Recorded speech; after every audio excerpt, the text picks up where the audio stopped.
What is up, guys and gals? It's me, Thomas Found One here, and today we're back again with another Transformer figure review. And today we're going to be taking a look at the mainline Transformers Rise of the Beasts Voyager class Optimus Prime. Now, something I want to give to the mainline, releases. I will give them this. I will give them this to the fact that there is some charm to them. And I will give him the fact that there is a little bit of the fact that there is just a little bit of nostalgia over the fact that there is mainline figures.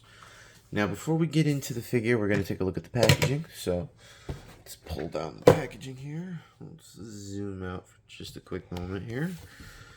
Let's bring this whole assembly up here. Probably won't stay, but you know. Just for kicks and giggles, let's do an aerial shot here. Here's what we get to go through. Alright. But, as far as this goes, we got Optimus Prime here. Nice all-around wrap shot of Rise of the Beast Prime here. Not bad from his somewhat upgraded form looking from Bumblebee. I don't mind it. I actually don't mind it. On the back here. This is super duper misleading. They claim that this is painted. No, it's not. Yeah. I just wish this was painted more. And this also is not silver. That's in fact it's in fact black. So, yeah, you know, just saying. Not that that's a problem, but it's just saying. Anywho, back to Prime. So something about this Prime is, this is definitely a mainline release. This is definitely not Studio Series. If it was the Studio Series, it would definitely not be looking like this. That's for sure.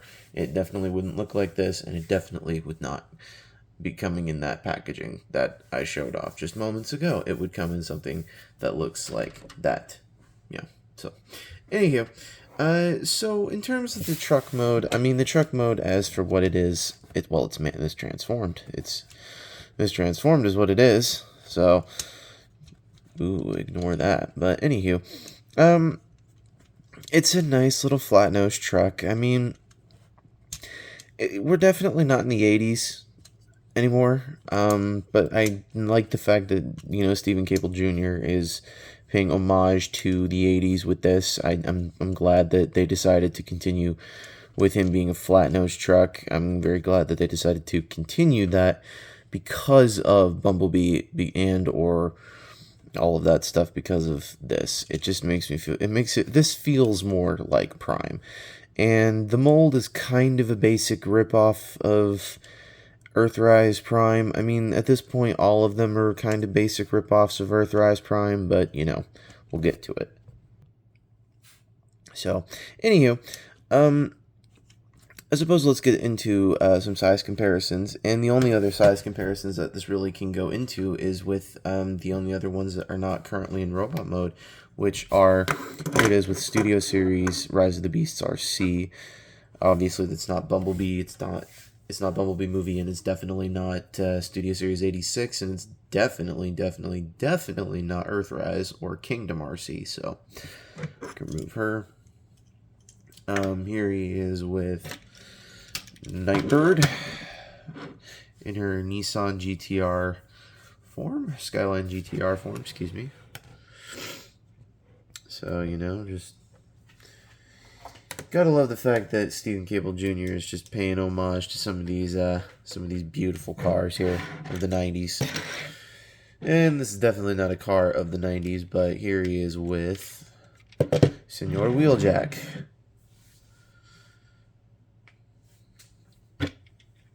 Hooray.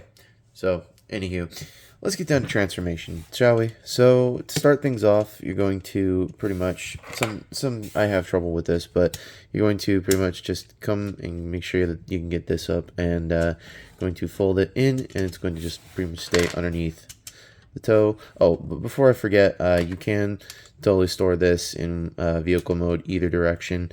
I prefer to have it held like this, but just anyways. Then you're going to bend, or let's just fold these side tanks in, and just have them, they just kind of tab into place on the bottom here. This one just kind of snaps into place, like so, and then you do the same, then you do the same thing with these tanks, just do one on both sides. Then you're going to fold down the legs, like so. Once again, where's that silver paint that was on the packaging? Where the hell is it? I'm not happy about that, but, whatever, we'll just press on. And you got the legs pretty much for the most part all done. Then you're going to take these wheels, you're going to undo them, bring them out to the side, like so, bring them out to the side like that. Then you're going to bring this whole grill section out and up like that, and then you're going to fold the tires in just like that. So this is how you want this to look. And then you're going to come to this side, and you're going to fold this,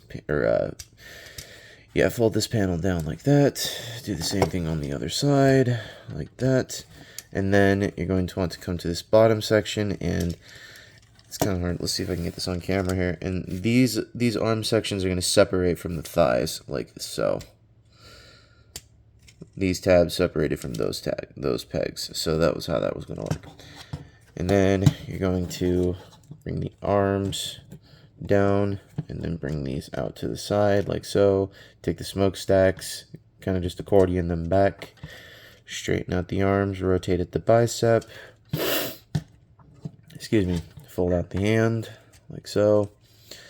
Do the same thing on the other side, rotate at the shoulder or bring it out of the shoulder, rotate, accordion the smokestack, bring the arm down, rotate at the bicep, fold out the hand. Now this is something else that's kind of cool that I like. So you're going to take this piece here, you're going to bring it back, and you're going to fold this piece down. You're fold it down just enough, and then you're going to want, or don't even fold it down. You're going to take this, push it in, and that's going to push up Optimus Prime's head. But take your finger and push it all the way in this hole, and push up on the panel, and that will split open the chest. So now we're on the home stretch here. Literally the home stretch, the final piece. Fold this down finally, just to get that out of the way. Get the arms out of the way. Rotate so that it looks like this. Split the legs. Make sure you get everything all nice and so. Take his gun, put it in his hand. And there you have Optimus Prime in his robot mode. And I do like that.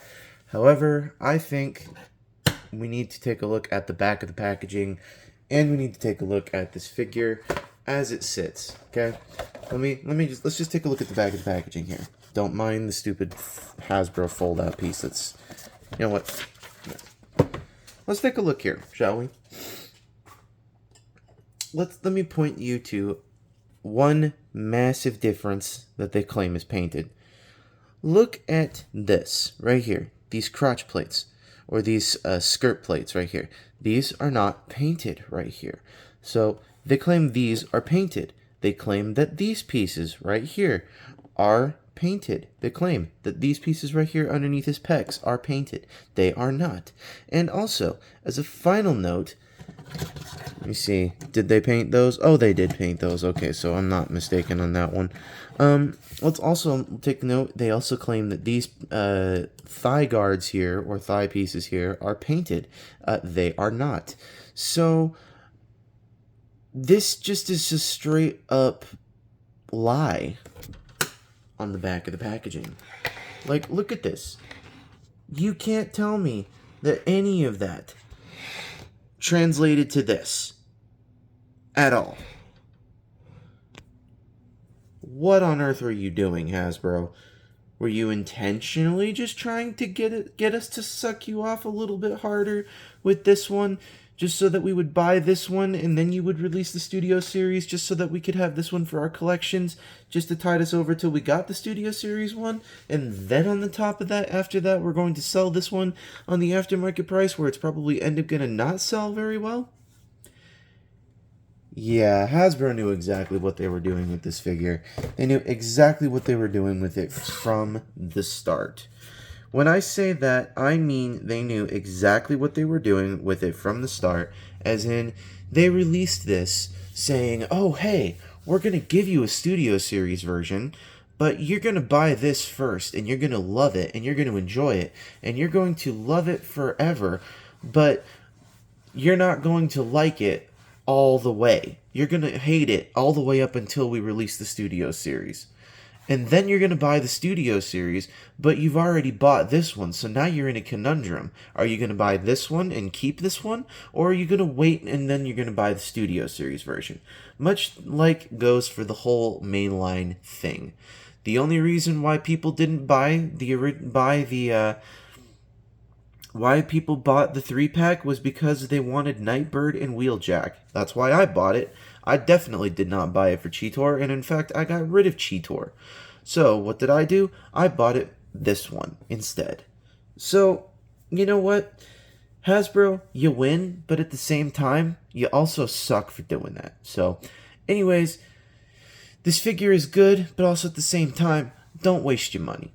So, wait for the Studio Series and wait for it to come out in mass production. So, anyways, this is Thomas Fan of One Sync. Don't forget to subscribe for more content. Don't forget to leave a like on this video. Don't forget to tell everybody about this channel. Don't even forget to tell your grandmother. Don't forget to tell her. I'm pretty sure she'll enjoy some of this content. Anyways, don't forget to keep playing with your toys. Goodbye.